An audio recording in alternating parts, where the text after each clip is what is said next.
Hello, welcome to my YouTube channel pharma classes. हम पढ़ रहे हैं फार्मा मार्केटिंग मैनेजमेंट, जिसका हमने module 3 that is promotion start किया हुआ है। हमने अपनी पिछली वीडियो में टॉपिक कवर किया था introduction to promotion, importance of promotion, promotional mix क्या है, डिटर्मिनेंट्स ऑफ प्रमोशनल मिक्स को कवर किया था। जिस वीडियो का लिंक आपको डिस्क्रिप्शन बॉक्स में मिल जाएगा, आप उसे वहाँ से जाके चेक कर सकते हैं। आज हम टॉपिक जो है कवर करेंगे दैट इज़ प्रमोशनल बजट। इससे पहले ऐसी ही वीडियोस को देखने के लिए please subscribe my channel and press the bell icon so that आपको इम्पॉर्टेंट वीडियोस की नोटिफिकेशन सबसे पहले मिल सके। सो स्टार्ट करते हैं with the today's topic that is promotional budget. Okay, हमारे पास हमने अगर न्यू प्रोडक्ट अपना मार्केट में लॉन्च करना है तो क्या है कि अब हमने इंट्रोडक्शन फेज में हमारे पास आ गया हमारा प्रोडक्ट। देन क्या है कि अब हमारा प्रोडक्ट जो है न्यू है मार्केट में एंड कस्टमर्स उसके बारे में अवेयर नहीं है, ठीक है ना। अब हमने क्या है उस फेज में जाके अपने प्रोडक्ट की प्रमोशन करनी है सो दैट हमारा कस्टमर जो है अवेयर हो हमारे प्रोडक्ट के लिए एंड उसकी तरफ अट्रैक्ट हो, ठीक है। अब हमने इस प्रमोशन के लिए कितना पैसा खर्च करना है वो हमारा डिपेंड करता है कि हमारे पास उस प्रमोशंस के लिए कितना बजट हमें दिया हुआ है कंपनी वालों ने, ठीक है। अब यही जो बजट है हमारा उसे हम प्रमोशनल मिक्स बोलते हैं, जो क्या है कि जितना पैसा एक स्पेसिफिक अमाउंट ऑफ मनी जो है हमें दी जाती है एक डेफिनेट पीरियड में। जैसे हमें एक साल में जो है एक डेफिनेट अमाउंट ऑफ मनी दे दी जाती है, जो क्या है हमारे पास बजट होता है, जिसको हमने कहाँ पे यूज़ करना है, अपने प्रोडक्ट की प्रमोशन के लिए यूज़ करना है, ठीक है। अपने कस्टमर्स को अवेयर करने के लिए यूज़ करना है एंड उनको अट्रैक्ट करने के लिए यूज़ करना है। वो क्या होगा हमारे पास promotional budget. According to the definition क्या है, it is a blueprint for spending the money to promote a product and to grab the attention for the customer for towards that product. अब क्या है, ये ब्लूप्रिंट है। कैसा है कि हमने मनी को स्पेंड करना है किसके लिए, अपने प्रोडक्ट को प्रमोट करने के लिए एंड अपने कस्टमर्स की अटेंशन को ग्रैब करने के लिए सो दैट हमारा कस्टमर जो है हमारे प्रोडक्ट के लिए अट्रैक्ट हो, ठीक है। उसकी अटेंशन को गेन करना है हमने सो दैट क्या है कि हमारे प्रोडक्ट की जो सेल्स है, कंपनी का प्रॉफिट है वो इंक्रीज हो सके, ठीक है। It is specified amount of money which is allocated to promote the product. It is basically set on the basis of percentage of sales और प्रॉफिट। अब क्या है, एक स्पेसिफिक अमाउंट दे दी। अब ये किसके बेसिस पे हमें जो है एक स्पेसिफिक बजट फॉर्म किया गया है। अब कितनी कंपनी की सेल्स हो रही है, कंपनी को कितना प्रॉफिट हो रहा है, उसके पास कितना पैसा है कंपनी के पास, उसके अकॉर्डिंगली वो डिफरेंट डिफरेंट डिपार्टमेंट्स को डिफरेंट डिफरेंट बजट जो है बना के देती है कि आपने इतने टाइम पीरियड में इतना पैसा ही खर्च करना है। अब आपको देखना है कि वो कैसे खर्च होगा सो दैट हमारी सेल्स इंक्रीज हो सके, ठीक है। ये क्या है, स्पेसिफिक अमाउंट ऑफ मनी को एलोकेट किया जाता है सो दैट कि हम अपने प्रोडक्ट की प्रमोशन कर सकें, ठीक है। किस पे सेट होगा ये बेसिस, किसके बेसिस पे सेट है ये कि हमारे पास कितनी सेल्स हो रही है एंड कितना प्रॉफिट हो रहा है, ओके। अब spending assigned for advertising in order to attain objective setup for promotion within a definite period is called as budget। अब क्या है कि कितनी स्पेंडिंग, आपने कितना पैसा खर्च करना है एडवर्टाइजमेंट के लिए, ये किसके बेसिस पे होगा कि आपके कैसे ऑब्जेक्टिव्स हैं। क्या आपने अपने न्यू प्रोडक्ट को लॉन्च करना है मार्केट में, या आप मैच्योरिटी स्टेज में हो, ठीक है, या आपने कंपटीटर से आगे निकलना है, तो आपको कैसे, आपके कैसे ऑब्जेक्टिव हैं आपकी कंपनी के, उसके अकॉर्डिंगली क्या है कि आपको स्पेंडिंग जो है दी जाती है एडवर्टाइजमेंट्स के लिए, प्रमोशंस के लिए, ठीक है ना, with in a definite period. जैसे एक मंथ में हो गया, आपको इतना बजट है। मोस्टली ईयरली जो है एनुअली बजट जो है फॉर्म किए जाते हैं, ठीक है ना। आपको एनुअली जो है एक बजट दे दिया, वो हमारे पास क्या हो गया कि जिसमें हमने यूज़ करना है उसे प्रमोशन के लिए, that is known as our budget, okay. Then कौन कौन से फैक्टर्स हैं हमारे पास जो क्या है हमारे प्रमोशनल बजट को इन्फ्लुएंस करते हैं। ठीक है, हमारे पास वेरियस फैक्टर्स हैं डिटेल में जो हम डिस्कस करते हैं। फर्स्ट है हमारे पास ऑब्जेक्टिव्स टू बी अचीव्ड। अब कौन से ऑब्जेक्टिव्स कंपनी के हैं एंड उसने कौन से ऑब्जेक्टिव्स अचीव करने हैं, ये आ जाएगा हमारे पास फर्स्ट पॉइंट में। The objectives which are to be achieved by the organization determine its extent of expenditure. अब उसने कितना एक्सपेंड करना है वो किसके ऊपर डिपेंड करेगा कि उसके ऑब्जेक्टिव्स कैसे हैं, ठीक है ना। अब क्या है कि अगर तो उसका ऑब्जेक्टिव होगा कि हाँ मुझे अपने प्रोडक्ट को प्रमोट करना है in the introduction phase, then क्या है कि उस टाइम पे इंट्रोडक्शन फेज़ में हमारा प्रोडक्ट न्यू है एंड किसी को भी हमारे प्रोडक्ट के बारे में नहीं पता, देन हमारा उस टाइम पे प्रमोशनल बजट जो है उस इंट्रोडक्शन फेज़ में हाई होगा, क्योंकि हमारे पास अभी हमने एडवर्टाइजमेंट्स प्रमोशंस बहुत हाई पॉइंट पे रखनी है सो दैट कस्टमर, हर एक कस्टमर जो है हमारे प्रोडक्ट के बारे में अवेयर हो सके, ठीक है ना। अब objective serve as standards for the performance of promotion activity, ठीक है ना। जो ऑब्जेक्टिव्स हैं वही हमारे लिए जो है स्टैंडर्ड्स हैं, सो दैट क्या है कि हम कैसी अपनी प्रमोशनल एक्टिविटी कर सकते हैं, किसके बेसिस पे होगा कि ऑब्जेक्टिव्स कैसे हैं हमारे, ठीक है ना। Various objectives can be new product introduction, increasing sales, managing the competition, building brand value, reaching inaccessible customers etcetera. अब क्या है कि वेरियस ऑब्जेक्टिव्स दिए गए हैं हमारे को।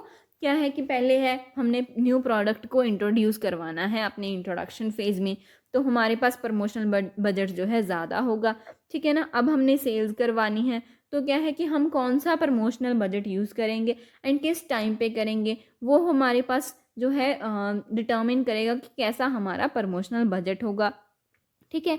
नेक्स्ट ऑब्जेक्टिव हो सकता है कि किसी ने अपने कंपटीशन को मैनेज करना हो, तो क्या है कि वो कंपटीटर का जैसा बजट है अकॉर्डिंगली वो कंपनी भी वैसा ही बजट जो है चूज़ करेगी अपने प्रोडक्ट के लिए, सो दैट क्या है कि वो अपने कंपटीशन को भी मैनेज कर सके, ठीक है। देन आगे हमारे पास कि हमने ब्रांड वैल्यू को मेंटेन करना है, जिसके लिए हमें अपने प्रोडक्ट की सबसे पहले क्वालिटी को थ्रू आउट द लाइफ जो है प्रोडक्ट की मेंटेन करके रखना होगा। एंड क्या है कि हमने अपने प्रोडक्ट को प्रमोट भी करना है, तो हमारे पास प्रमोशनल बजट कितना होगा वो डिटर्मिन करेगा हमारा कि हमने कैसा ब्रांड वैल्यू उसका बिल्ड करना है, ठीक है। देन क्या है कि रीचिंग इन असेसिबल कस्टमर्स। अब क्या है कि हमने कैसे कस्टमर तक रीच करना है। अगर क्या है कि हमारे पास बहुत कम कस्टमर्स हैं एंड हमने जितने दूर तक हो सकता है उतने दूर तक कस्टमर्स को इन्फ्लुएंस करना है अपने प्रमोशन से, देन क्या है कि हमारे पास उतना ही ज़्यादा प्रमोशनल बजट भी यूज़ होगा, ठीक है। ये आ गया हमारे पास फर्स्ट पॉइंट जो क्या है इन्फ्लुएंस करा है प्रमोशनल बजट को, कि क्या हमारा प्रमोशनल बजट किस स्टेज पे हाई होगा एंड किस स्टेज पे लो होगा, ठीक है। देन है सेकंड पॉइंट हमारे पास फंड अवेलेबल, कितना फंड अवेलेबल है। अब क्या है, फंड अवेलेबल होगा तो कंपनी के पास पैसा होगा, देन पैसा होगा तो प्रमोशनल बजट भी हाई होगा, ठीक है ना। अब वो प्रमोशनल बजट हाई प्रोवाइड कर रही है अगर कंपनी, तो क्या है कि हम ज़्यादा से ज़्यादा अपने प्रोडक्ट की प्रमोशन कर सकते हैं एंड क्या है कस्टमर की अटेंशन को ग्रैब कर सकते हैं, ठीक है ना। बट क्या है कि अगर मैनेजर तो ट्राई कर रहा है कि हाँ वो अपनी सेल्स या प्रॉफिट को इंक्रीज कर पाए, ठीक है ना, किसी भी तरीके से, बट क्या है कि हमारे पास फंड्स नहीं है, कंपनी के पास इतना पैसा ही नहीं है, अवेलेबल ही नहीं हो पा रहा कंपनी को फंड कोई, ठीक है ना। देन क्या है कि ये ऐसी इस टाइम पे हम क्या है कि प्रमोशनल बजट्स जो है अपने हाई पॉइंट पे नहीं लेके जा सकते, ठीक है। इसमें क्या लिखा है, important factor while preparing budget. अब क्या है कि फंड अगर अवेलेबल होगा तो हमें बजट बनाने में आसानी होगी। No matter how the manager attempts to increase the sales or profit, those cannot be achieved if there is unavailability of fund, ठीक है ना। कुछ भी नहीं होगा अगर हमारे पास फंड नहीं है, क्योंकि अगर तो कंपनी स्पेंड ही नहीं कर पा रही है अपनी प्रोडक्ट की प्रमोशन पे, देन क्या है कि कस्टमर्स को भी उसके बारे में पता नहीं होगा, देन क्या है सेल्स एंड प्रॉफिट भी कम होगा। इसके अकॉर्डिंगली हम अपने प्रमोशनल बजट को सेट करते हैं फंड के, जो कि एक इम्पॉर्टेंट फैक्टर है हमारे लिए, ठीक है। देन है हमारे पास class of product. Consumer goods mainly divided into 3 categories. अब क्या है कि वो कौन सी क्लास का प्रोडक्ट है, ठीक है ना। जैसे हम मानते हैं कि जो हमारे पास ब्रांडेड प्रोडक्ट्स हैं, ठीक है, वो तो अकॉर्डिंगली हमारे पास जैसे फैशनेबल जो भी प्रोडक्ट्स हैं, क्लोथ्स हैं, ठीक है ना, वो अकॉर्डिंगली हम किससे इन्फ्लुएंस होते हैं, हमारे सोशल मीडिया से, ठीक है ना, हमारे वेलबींग्स से, हमारे जो भी हमारे हम जिसके फ़ैन होंगे उसके अकॉर्डिंगली हम अपना जो भी है वो फैशनेबल देखेंगे, ठीक है ना। देन क्या है कि उसके लिए हमें इतनी प्रमोशन की ज़रूरत नहीं होगी। बट जो प्रोडक्ट्स हैं जो कि कन्वीनियंट गुड्स होंगे, ठीक है ना, हम उस पे इतना ज़्यादा टाइम स्पेंड नहीं करेंगे अपना, ठीक है ना। देन क्या है कि हम उन प्रोडक्ट्स के लिए अपनी प्रमोशन करेंगे, ठीक है। देन कहाँ क्या लिखा है यहाँ पे कि जो कंज्यूमर गुड्स हैं हमारे पास मेनली 3 कैटेगरीज में डिवाइडेड होती हैं, ठीक है। फर्स्ट है हमारे पास कन्वीनियंस गुड्स, देन है shopping goods and speciality goods, ठीक है ना। कन्वीनियंस गुड्स में हमारे पास नॉर्मली आ गया जैसे सोप हो गया, ठीक है ना, शैम्पूज हो गए, वो क्या हमारे पास कन्वीनियंस गुड्स में आ जाता है, जो क्या है कि हम उसको खरीदने के लिए ज़्यादा टाइम स्पेंड नहीं करते एंड अकॉर्डिंगली हर एक की अलग अलग जो है जो पसंद होती है उसके अकॉर्डिंगली वो अपने गुड्स को बाय करता है, ठीक है ना। देन शॉपिंग गुड्स में क्या होगा हमारे पास कि हम उसमें थोड़ा टाइम स्पेंड कर रहे हैं, उसकी क्वालिटी को देख रहे हैं, सो दैट क्या है कि हमारे पास जो है क्वालिटी गुड आ सके, हम उस पर टाइम स्पेंड कर रहे हैं उस गुड्स पे, शॉपिंग गुड्स पे, ठीक है ना। देन स्पेशलिटी गुड्स आ गई हमारे पास, जैसे हमने कोई कार लेनी है, वो स्पेसिफिक ब्रांड की होगी, वो हमारे पास स्पेशलिटी गुड्स में आ जाएंगी, ठीक है। अब कन्वीनियंस गुड्स अगर होंगी हमारे पास, convenience goods are depend heavily on mass promotion and required extensive distribution. अब जो कन्वीनियंस गुड्स हैं उनके लिए हम ज़्यादा टाइम स्पेंड नहीं करेंगे, हम अकेली अकेली चीज़ को जाके शॉप में देखेंगे नहीं। अगर हमें प्रमोशन से ही पता लग रहा है, ठीक है ना, कि वो कैसा प्रोडक्ट है, क्या उसकी क्वालिटीज़ हैं, सो हम जाके एंड उससे शॉपकीपर से वो मांगेंगे एंड क्या है कि हम उसे बाय कर लेंगे उस चीज़ को, ठीक है ना। इसके लिए अगर हमारे पास यहाँ पे जो कन्वीनियंस गुड्स हैं उसमें हमारे पास जो है प्रमोशन वो ज़्यादा करनी है, हमने मास प्रमोशंस करनी है एंड अपने प्रोडक्ट की एक्सटेंसिव डिस्ट्रीब्यूशन रखनी है, ठीक है। क्या है कि हम हर जगह पे आपका प्रोडक्ट जो है वहाँ पे अवेलेबल होना चाहिए। बट अगर बात करते हैं हम फैशन प्रोडक्ट्स की, ठीक है ना, conversely less promotion is required in case of fashion products. अब हमारे पास फैशन प्रोडक्ट्स हैं, ठीक है, हमारे पास वेरियस ब्रांड्स हैं, कॉस्मेटिक की बात करो, ठीक है ना, क्लोथ्स की बात करो, तो हमारे पास अकॉर्डिंगली हम उसे लेस प्रमोशन चाहिए। क्यों? क्योंकि अब क्या है कि जो बायर होगा वो क्या है शॉप पे जाके उसकी सबसे पहले क्वालिटी चेक करेगा, ठीक है ना, अपना साइज़ चेक करेगा, उस पर अपना टाइम स्पेंड करेगा। तो क्या है कि इसके लिए वो वन टू अनदर शॉप जाके देखेगा कि हाँ मुझे कौन सा जो गुड है वो अच्छी लग रही है और कौन सा प्रोडक्ट जो है अच्छा नहीं है, ठीक है। वो अपने अकॉर्डिंगली करेगा, वो प्रमोशन से वो इन्फ्लुएंस नहीं होगा उस अकॉर्डिंगली, ठीक है। देन क्या है कि यहाँ पे प्रमोशन इतनी अफेक्टिव नहीं होगी जिसके कारण हमें यहाँ पे लेस प्रमोशन करनी है as compare to our convenience goods, ठीक है। This is because buyers of such product can assess the quality themselves by going from one shop to another, ठीक है ना। यही लिखा हुआ है कि हमारे पास जो बायर है वो खुद जाके उसकी क्वालिटी चेक करेगा, किसी के बताने पे या किसी की प्रमोशन पे या किसी की एडवर्टाइजमेंट को देख के ही वो प्रोडक्ट को नहीं खरीद लेगा। क्यों? क्योंकि वो एक क्वालिटी प्रोडक्ट मांगता है वो जो भी कस्टमर होगा, ठीक है ना। सो क्या है कि वो customer one shop to another जाके अपनी प्रोडक्ट की क्वालिटी को चेक करेगा, उसके प्राइस को चेक करेगा, देन ही वो क्या है कि उस प्रोडक्ट को बाय करेगा, ठीक है। ये हो गया हमारे पास कि कैसे क्लास ऑफ प्रोडक्ट जो है वो डिटर्मिन करता है हमारा प्रमोशनल बजट। अब क्या है, प्रमोशनल बजट कन्वीनियंस गुड्स में हाई होगा एंड जो फैशन प्रोडक्ट्स के गुड्स होंगे हमारे पास, ठीक है, उसमें लो होगा प्रमोशनल बजट हमारा, क्योंकि वहाँ पे हमें प्रमोशन की रिक्वायरमेंट नहीं है, ठीक है। नेक्स्ट आ गया हमारे पास स्टेज इन प्रोडक्ट लाइफ साइकिल। अब कौन सी स्टेज है प्रोडक्ट लाइफ साइकिल की, कहाँ पे हमें सबसे ज़्यादा जो है प्रमोशन की रिक्वायरमेंट है, कहाँ पे हमने ओनली सेल्स ही करनी है, ठीक है ना, सेल्स को इंक्रीज़ करना है, प्रमोशन नहीं करनी, कहाँ पे हमने अपने प्रोडक्ट के प्राइस को रिड्यूस करना है, सो दैट क्या है कि हमारा प्रोडक्ट अपने मार्केट में बना रहे। सो हमें वहाँ पे अपने प्रोडक्ट के प्राइस को रिड्यूस करना होगा किसी स्टेज में, एंड जो है प्रमोशनल बजट को साइड में रख देना होगा, ठीक है ना। इसमें अकॉर्डिंगली हम देखेंगे कि कौन से फेज़ में हमें कैसा प्रमोशनल बजट चाहिए। अब क्या लिखा है इसमें, all products go through 4 phases of their life cycle, ठीक है ना। 4 फेजेस होते हैं हमारे पास, introduction phase, growth phase, maturity phase and decline phase, ठीक है। अब इंट्रोडक्शन फेज में हमारा प्रोडक्ट न्यू है, मार्केट में किसी को भी नहीं पता है, देन क्या है कि यहाँ पे जो प्रमोशन करेंगे वो हम बहुत ज़्यादा करेंगे, हाई पॉइंट में जाके करेंगे, ठीक है। जिसके लिए हमें प्रमोशनल बजट जो है वो उसे इंक्रीज़ करना होगा, या प्रमोशनल बजट हमारा इस पॉइंट पे हाई होगा, इस स्टेज में हमारा प्रमोशनल बजट जो है वो हाई होगा, ठीक है। अगर हम बात करते हैं ग्रोथ फेज़ की, whereas in growth phase this promotional expenses decrease. अब क्या है कि क्यों डिक्रीज होगी हमारे पास, क्योंकि हमारे पास अब कस्टमर जो है वो अवेयर हो चुका है, उसको क्वालिटीज़ का पता है, ठीक है ना, उसकी क्या नीड्स हैं, वो उसके अकॉर्डिंगली जो है अपने प्रोडक्ट को बाय करेगा।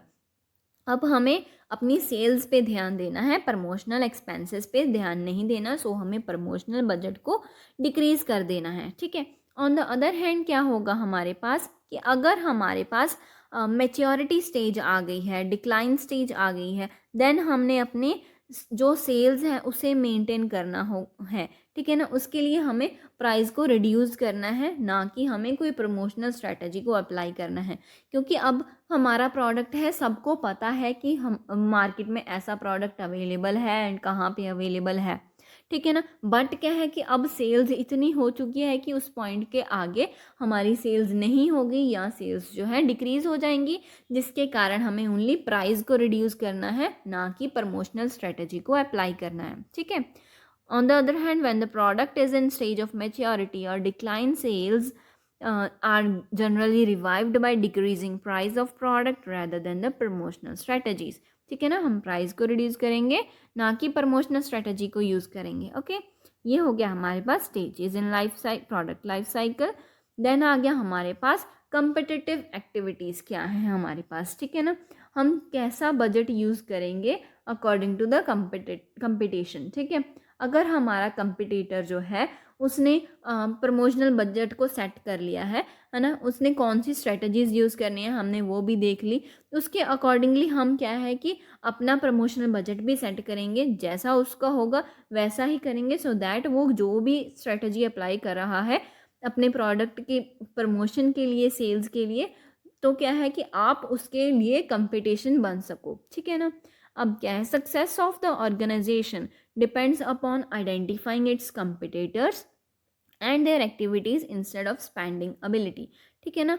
अब क्या है कि जो ऑर्गेनाइजेशन है उसकी सक्सेस किस पे बिल्ट होगी, किस पे डिपेंड करेगी कि उसने अपने कंपिटिटर्स को फाइंड आउट करना है, पहले तो उसके कौन कंपिटिटर्स हैं, ठीक है ना, कौन से प्रोडक्ट के कंपिटिटर्स उनके प्रोडक्ट के सिमिलर हैं, एंड वो उनको आइडेंटिफाई करेंगे, ठीक है। देन क्या है कि कौन सी एक्टिविटीज़ वो यूज़ कर रहे हैं, ठीक है, कौन सी स्ट्रैटेजीज़ वो यूज़ कर रहे हैं, कैसा वो प्रमोशनल बजट फॉर्म कर रहे हैं, हम उस पर ध्यान देंगे, ना कि हम अपने स्पेंडिंग्स पे ध्यान दे रहे हैं, ठीक है ना। अब it has been observe that many organizations use the budget pattern of their competitors for preparing their own promotional budget. अब हमने भी यही बोला है कि जो क्या है कि जो कंपिटिटर का प्रमोशनल बजट होगा, हम भी क्या है कि वही प्रमोशनल बजट को यूज़ कर लेंगे, सो दैट क्या है कि जो भी उसकी प्लानिंग थी, ठीक है ना, आगे सक्सेस की, हम उसे डिफेंड कर देंगे, ठीक है। अब क्या है, 6th पॉइंट हमारे पास, अप्रोच टू एडवर्टाइजिंग।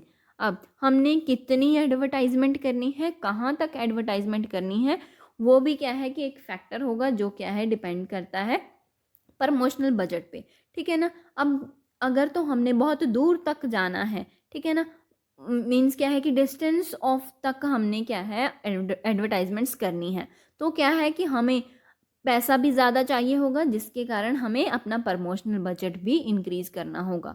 अगर तो हमने ओनली लोकली ही करनी है अपने प्रोडक्ट की एडवर्टाइजमेंट, देन हमें प्रमोशनल बजट को कम चाहिए होगा, ज़्यादा नहीं चाहिए होगा, ठीक है। ये हो गया कि हमने कहाँ तक अपना जो एडवर्टाइजमेंट है उसे लेके जाना है, that is approach to advertising. अब आ गया हमारे पास last point, that is age of company. अब कैसी कंपनी है, क्या वो वेल इस्टेब्लिश्ड कंपनी है या वो न्यूली फॉर्म्ड कंपनी है, इस पे भी बेस्ड होगा वो प्रमोशनल बजट। अगर तो क्या है कि पहले से वेल इस्टेब्लिश्ड है कंपनी तो उसके पास पहले तो पैसा होगा, ठीक है ना, देन उसका प्रमोशनल बजट भी हाई होगा। देन पहले उसकी बाद क्या है कि ये पॉइंट भी मैटर करता है कि उसकी इमेज पहले फॉर्म हुई हुई है, ठीक है ना, उसकी ब्रांड वैल्यू पहले बनी हुई है। अब क्या है कि उस कंपनी को जो है वो कस्टमर्स जानते हैं, ठीक है, उनके प्रोडक्ट्स के बारे में जानते हैं, ठीक है ना। अब क्या है कि उनको कम प्रमोशन करनी होगी अपने प्रोडक्ट की, क्यों, क्योंकि उसके कस्टमर्स बने हुए हैं। सो अब क्या है कि अगर वो कोई न्यू कंपनी आती है तो क्या है कि वो न्यू कंपनी ही पहले तो किसी की को भी नहीं पता उसके बारे में, उस कंपनी के बारे में। देन अगर वो न्यू प्रोडक्ट लॉन्च करती है वो भी कस्टमर अनअवेयर होगा उसके बारे में, ठीक है। उसके पास अब न्यू होने के कारण उसके पास अभी सेल्स भी नहीं है, प्रॉफिट भी नहीं है, एंड क्या है कि उसका प्रमोशन बजट भी कम होगा। उसके अकॉर्डिंगली भी हम देखते हैं कि हमारा प्रमोशनल बजट कैसा होगा, ठीक है। A well established and familiar business firm is likely have an edge during the introduction of new goods and services, ठीक है ना। अगर तो वेल एस्टैब्लिश्ड कंपनी है जो भी, वो क्या है कि इंट्रोडक्शन के लिए उसे बहुत ज़्यादा पैसा खर्च नहीं करना है, क्योंकि उसके लिए जो कस्टमर्स हैं वो पहले से ही बने हुए हैं, ठीक है। Since an established company is known to the people, अब क्या है वो एस्टैब्लिश कंपनी पीपल को पता है उस कंपनी के बारे में, ठीक है ना, वो उस कंपनी पे के ऊपर डिपेंड भी हैं क्योंकि उसके पहले प्रोडक्ट्स भी हैं मार्केट में, ठीक है। अब कोई न्यू प्रोडक्ट कंपनी, ठीक है ना, any new product of company will be readily accepted by people, ठीक है। अब उस कंपनी की इमेज के बारे में भी पता है, ठीक है ना, वो कैसी क्वालिटी ऑफ प्रोडक्ट जो है फॉर्म करती है वो कंपनी, उसके अकॉर्डिंग सबको, सब जो कस्टमर्स हैं उनको पता है। तो क्या है कि कोई भी न्यू प्रोडक्ट आएगा वो इजीली उसे एक्सेप्ट कर लेंगे। बट क्या है कि अगर कोई न्यू जो बिजनेस है या न्यू कंपनी आती है तो क्या होगा, on the other hand it would not be easy for new business firm to introduce products in the market since it is not much known to people. अब क्या है कि अगर न्यू है तो क्या है कस्टमर्स को भी उसके बारे में नहीं पता होगा, वो पता नहीं है कि उसकी क्वालिटी कैसी होगी उस कंपनी के प्रोडक्ट्स की, ठीक है। उसके बाद उसके पास ज़्यादा पैसा नहीं है जो क्या है कि वो अपने प्रमोशनल बजट पे खर्च कर सके। ये सारे फैक्टर्स जो हैं हमें देखने होंगे वाइल प्रिपेयरिंग अर बजट, ठीक है ना। ये हो गया हमारे पास प्रमोशनल बजट। नेक्स्ट टॉपिक हम अपनी नेक्स्ट वीडियो में करेंगे। So please like the video, subscribe the channel and press the bell icon. Thank you for watching this video.